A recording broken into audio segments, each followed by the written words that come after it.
हम हमारे पास एक ही रास्ता है कि हम लोग जाकर के थाना या एसपी साहब के सामने कहीं सुसाइड कर लेंगे। हमारा कहीं भी हत्या हो सकता है। हाँ, गुंडा शक्ति है, गुंडा ताकत को हम नहीं बर्दाश्त करेंगे सर।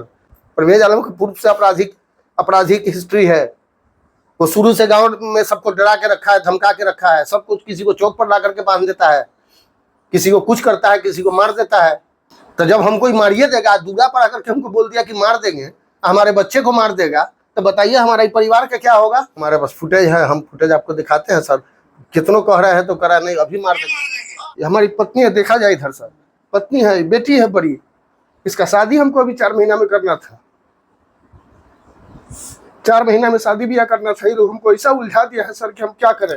हम प्रशासन से गुहार लगाते हैं, मदद की भीख मांगते हैं कि हमको मदद किया जाए। मेरे शौहर को मारने के लिए धमकी दिए हैं और बोले कि इनको तो खत्म करिए देंगे, दोनों लड़का को जहाँ मिलेगा वहीं पर गोली मार देंगे। हमको इंसाफ चाहिए, हमको आप लोगों से इंसाफ चाहिए। इस न्यूज के प्रायोजक है अफजल फर्नीचर। शराबबंदी वाले बिहार में प्रत्येक दिन कहीं न कहीं शराबबंदी कानून की धज्जियां उड़ाने की खबरें सामने आती रहती है। हालांकि कानून तोड़ने वालों के खिलाफ पुलिस की एक्शन भी दिखती है, लेकिन मुजफ्फरपुर जिला के कांटी क्षेत्र से एक ऐसी चौंकाने वाली घटना सामने आई है जिसे सुनकर आप शायद यह कहेंगे कि जिनके ऊपर शराबबंदी को सफल बनाने की जिम्मेदारी प्रदेश के मुखिया ने दिया था, वही शराबबंदी कानून की खुलेआम धज्जियां उड़ा रहे हैं।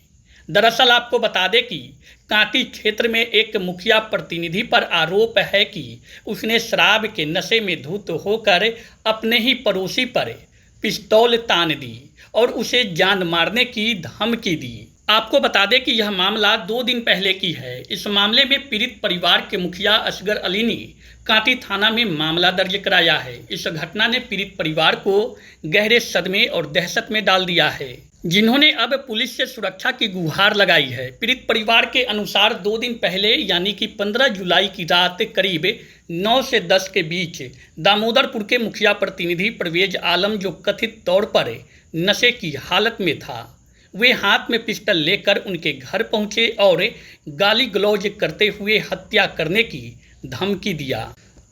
इस अप्रत्याशित और भयानक मंजर को देखकर परिवार के सदस्यों की रूह कांप उठी। अब वे लगातार खौफ के साये में जी रहे हैं। पीड़ित परिवार का कहना है कि मुखिया प्रतिनिधि पहले भी कई बार अपनी राजनीतिक पहुंच का रौब झाड़ चुका है और ग्रामीणों पर अक्सर धौंस जमाता है, लेकिन इस बार उसने सारी हदें पार कर दी। परिवार का आरोप है कि शराबबंदी के बावजूद मुखिया प्रतिनिधि परवेज आलम उस रात शराब के नशे में धुत होकर अपने हाथ में पिस्टल लेकर उनके घर पहुंचकर खुलेआम हत्या करने की धमकी दिया। इस गंभीर घटना के बाद पीड़ित परिवार ने तत्काल कांटी थाना में शिकायत दर्ज कराई है। उन्होंने अपनी और अपने परिवार की जान माल की सुरक्षा की अपील की है। असगर अली के अनुसार उनका अपने पार्टनरशिप से जमीन कारोबार के मामले में पैसे के लेन देन का विवाद चल रहा है। इसमें मुखिया प्रतिनिधि परवेज आलम का दूर दूर तक कोई वास्ता नहीं है, बावजूद वे उसी विवाद को जरिया बनाकर उनके घर पर आकर पिस्टल सटाकर खुलेआम हत्या की धमकी दे गए। उन्होंने बताया कि पूरी घटनाक्रम उनके घर में लगे सीसीटीवी कैमरे में कैद हो गई है। उन्होंने मुखिया प्रतिनिधि के खिलाफ कड़ी कानूनी कार्रवाई की मांग की है। वहीं आपको बता दें कि इस मामले को लेकर एसडीपीओ पश्चिमी वन सुचित्रा कुमारी से वार्ता के दौरान उन्होंने दूरभाष पर बताया कि मामला संज्ञान में आया है। पुलिस ने मामले को गंभीरता से लेते हुए जांच शुरू कर दी है। हालांकि दूसरी तरफ इस घटना के बाद गांव में तनाव का माहौल बना हुआ है। सवाल यह है कि कैसे शराबबंदी वाले राज्य में एक जनप्रतिनिधि इस तरह से खुलेआम कानून का उल्लंघन कर रहा है और लोगों को डरा धमका रहा है, जो खुद को जनता का सेवक बताते हैं। क्या उनकी इस तरह का आचरण स्वीकार्य होना चाहिए? ये क्या मामला है आपके साथ? मामला ये हुई कि परसों रात में 15 तारीख को रात को तकरीबन 9:30-10 बजे, 9:30 पौने 10 में हम लोग दरवाजे पर बैठे हुए थे और परवेज आलम, जो हमारे यहाँ के मुखिया पति हैं, वो शराब के नशे में एकदम बहुत धूत थे। शराब पी करके आए और हमसे दरवाजे पर उतरे और हमसे बहसा बहसी करने लगे। बसाबसी करने लगे। बसाबसी के दरमियान उन्होंने बहुत सारा अभद्र शब्द का भी प्रयोग किया और उसके बाद में इस तरह से करने लगे कि मैं काफ़ी डर गया। उसके बाद में उन्होंने कहा कि अगर तुमने आज पैसा नहीं दिया तो तुमको अभी के अभी गोली मार देंगे। ये कह करके वो खड़ा हुए थे। एक बार खड़ा हुए तो गिर गए, इतना पिए हुए थे कि गिर गए। फिर दोबारा उठे और खड़ा हुए तो हम देखे कि कमर में इनका तमंचा है, पिस्टल, मतलब कुछ था तो पिस्टल था। तो उसके बाद में उनको हम पकड़ने की कोशिश की कि पिए हुए हैं, नशा में तो आदमी कहीं मार देगा हमको, बोल रहा है कि अभी मार देंगे, इसी वक्त मार देंगे। और वो लोग दबंग प्रवृत्ति के भी हैं। पूर्व में उनका कई आपराधिक रिकॉर्ड भी रहा है जो काटी थाना में दर्ज है और कई बार जेल जा चुके हैं। तो इस तरह का उनका अपना आपराधिक छवि है। तो हम डर गए। डरने के बाद जैसी कमर की तरफ हाथ बढ़ाया बस उनका हाथ हम पकड़ लिए तो उनके साथ उनका एक लड़का भी था, पकड़ लिए। उसके बाद में हम उनका पिस्टल छीनने का प्रयास किए लेकिन नहीं छिना पाया। उसके बाद में वो अपने हाथ से वो अपना पिस्टल निकाल के और अपने लड़का को दिए कि इसको रखो, हम बोला इसको हटाओ, और वो रख लिया। उसके बाद में धक्का मुक्की करने लगा, गाली गुस्सा बहुत सारा हुआ, बहुत धक्का मुक्की कि तुमको अभी का भी मार देंगे, बर्बाद कर देंगे तुमको। और 2-4 लोग आ गए। उसके बाद में वो आदमी कहा कि अब ये लाओ पिस्टल, अभी मार देते, ला रहे पिस्टल।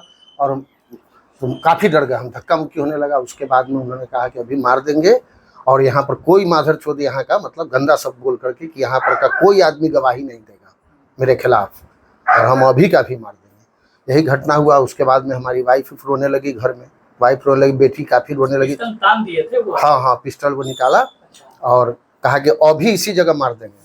मामला क्या है? क्योंकि वो तो मुखिया प्रतिनिधि है, पड़ोसी भी है, आपके बगल के हैं, क्या मामला हो गया? मामला हम लोगों का 4 पार्टनर में कुछ आपसी पैसे का लेन देन का थोड़ा सा चल रहा है विवाद, पैसे वापसी का। वापसी में जैसे अगर 10 रुपया हम कमाए हैं तो कमा करके 2.5 रुपया 4 आदमी में बांटे हैं। आज अगर वो पैसा वापस करना है तो 2.5 रुपया चारों को मिला के फिर वापस करना है ना। लेकिन ये लोग एक तरफा दबिश बना करके हमसे कह रहा है कि नहीं आप ही को देना पड़ेगा। परवेज आलम भी उसमें पार्टनर है आप लोग? नहीं, परवेज दूर दूर से कुछ भी नहीं है। अब ये किनके कहने पर, किनके बहकावे में या इनका क्या मंशा है ये यही बता सकते हैं। और आए और आकर के हम पर ये देखे कि अकेला आदमी है और कुछ लोग कोई इधर उधर तैनात भी किए हुए थे चौक पर, जिसकी जानकारी हमको बाद में मिली कि तैनात भी था। और उसके बाद में पता किया कि दरवाजे पर अकेले है, तब वो आए और आने के बाद हम पर डायरेक्ट कहे कि तुमको अभी गोली मार देंगे और एकदम थरथरारत से अभी मार देंगे इसी वक्त। अभी सुन के हमारी बेटी उटी सब लगी, घर में बहुत चिल्ला के रोने, वाइफ रोने लगी, बेटा हमारा छोटा जो है थोड़ा सा कमज़ोर कलेजा का है वो रोने लगा। हाँ, उसके बाद में बड़ा वाला बेटा आया, फिर छोटका भी बाहर निकला। इस तरह करके अगल बगल के भी लोग आ गए, काफ़ी धक्का मुक्की हुआ, जिसका सीसी फुटेज हमारे पास है। सीसी कैमरा मेरे घर पर लगा हुआ है जिसका फुटेज हमारे पास है। और हमने ये आवेदन FIR के रूप में कांटी थाना में दे दिया है, जिस पर कांटी थाना के जो दरोगा जी हैं, मतलब सब इंस्पेक्टर साहब, ये लोग सब आए थे, हमारे घर पर भी आए हैं। उस समय हम नहीं थे, हम जिला में गए हुए थे, वो हमारे घर पर भी आए हैं।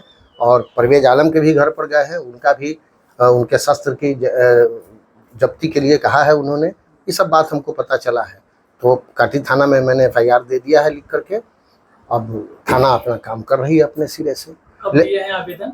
आवेदन हम कल दिए हैं सर। कल के डेट में? जी सर, कल दिए हैं। परवेज आलम को उसमें अभियुक्त आप बनाए हैं? हाँ सर, हमारे दरवाजे पर परवेज आलम आकर के हमको जान से मारने की धमकी दिए हैं। और यही नहीं, हमारे दोनों बेटा को बोले हैं कि कहीं भी नज़र आएगा उसको हम मार देंगे। तो हमारा जब बेटा मर जाएगा, हम मर जाएंगे, तो हमारे परिवार का क्या होगा सर? आपको हमारे पास फुटेज है, हम फुटेज आपको दिखाते हैं सर। कितनों कह रहे हैं तो करा नहीं, अभी मार देंगे। मार दीजिए ना, हम कहाँ पीछा लिए मार देंगे। शराब के नशे में ये धूप है जी, कहाँ पीछा लिए आप ये मेरे से आप सीधे कह रहा है कि अभी मार देंगे दूरा पर, ये कह रहे हैं सर। अब बताइए कि जिसका बाप को मार देगा वो जवान बच्ची है सर, इधर देखा जाए।